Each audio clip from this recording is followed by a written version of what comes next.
From roaring crowds cheering their favorite teams to electrifying concerts that light up the night, stadiums and arenas are hubs of excitement and energy. But while they both host incredible events, there are some key differences that set them apart. Join us as we dive deeper to uncover the distinctions between these iconic types of venues.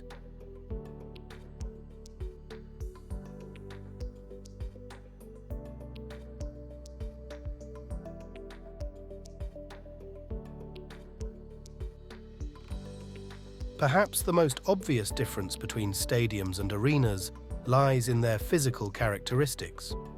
Stadiums, on one hand, are typically open air, designed to embrace the elements and create a larger-than-life atmosphere for outdoor sports like football, baseball, and athletics.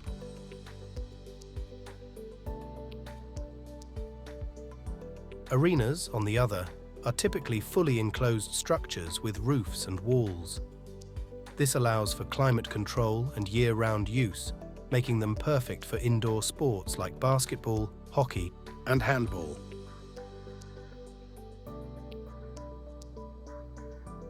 As a result of this structural difference, there is often a notable contrast in size between stadiums and arenas. The biggest stadiums in the world, from Wembley Stadium in London to the MCG in Melbourne, Australia, can rise above 90,000 in capacity. The comparatively large field size seen with outdoor sports and the lack of need for a fully enclosed roof makes it easier for architects to build stands high and wide while ensuring a good spectator experience. By contrast, the biggest arena in the world, the Philippine Arena in the Philippines, seats only 55,000 people, which is only around half the capacity of the biggest stadiums in the world.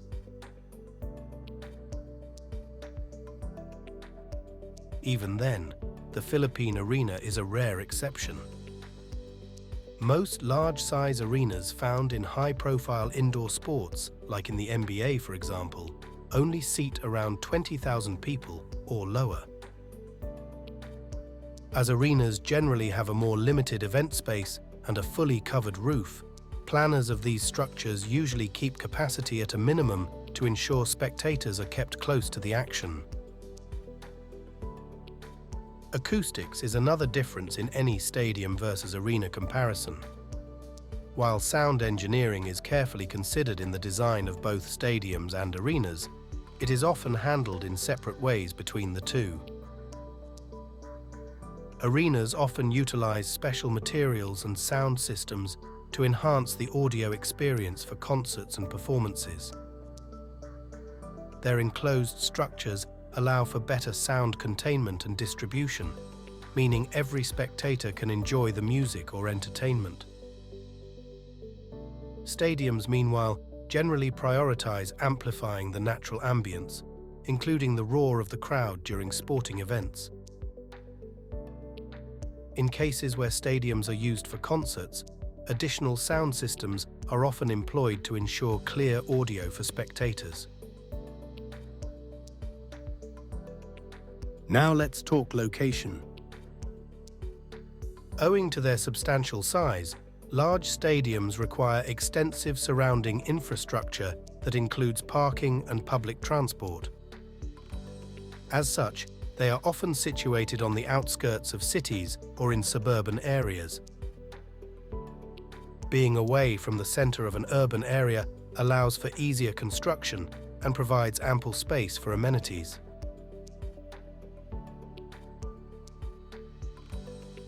That said, there are exceptions to this, with some of the biggest stadiums in the world being located in highly built-up urban areas.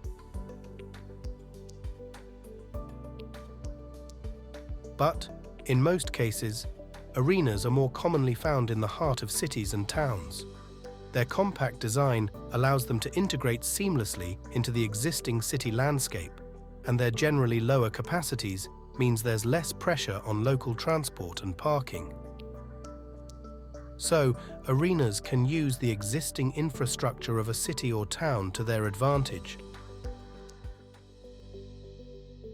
This is also largely the reason why construction costs can differ between stadiums and arenas, with stadiums generally requiring a larger investment. This is primarily due to their size and the extensive infrastructure needed to support them. For example, the SoFi Stadium in Los Angeles, which cost around $5 billion, is one of the most expensive stadiums ever built. In contrast, while arenas can also be costly, they typically don't reach the same financial heights. The Chase Center in San Francisco, for instance, cost about $1.4 billion. Before we finish our comparative guide, it's worth noting that the terms stadium and arena can sometimes be used interchangeably. Some venues, despite their structural and functional differences, can be referred to by either term. Two notable examples are the Tele2 Arena in Stockholm and La Défense Arena in Paris, which possess the traditional characteristics of both stadiums and arenas. Other venues like the Tokyo Dome in Japan and the US Bank Stadium in Minneapolis are enclosed, but are usually referred to as indoor stadiums rather than arenas. It's also worth noting that sometimes stadiums are named as arenas purely for branding purposes. For instance, the Grêmio Arena in Brazil and the Allianz Arena in Germany are named arenas rather than stadiums to convey a modern, multi-purpose image.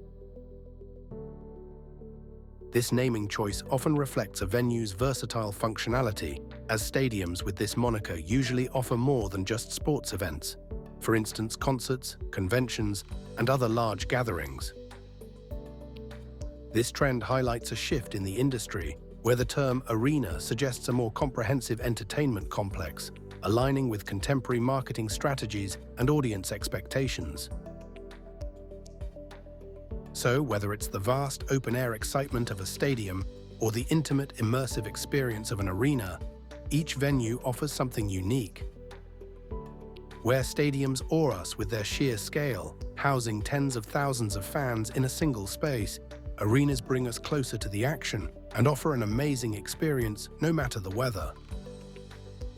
What's your favorite stadium or arena? Let us know in the comments below.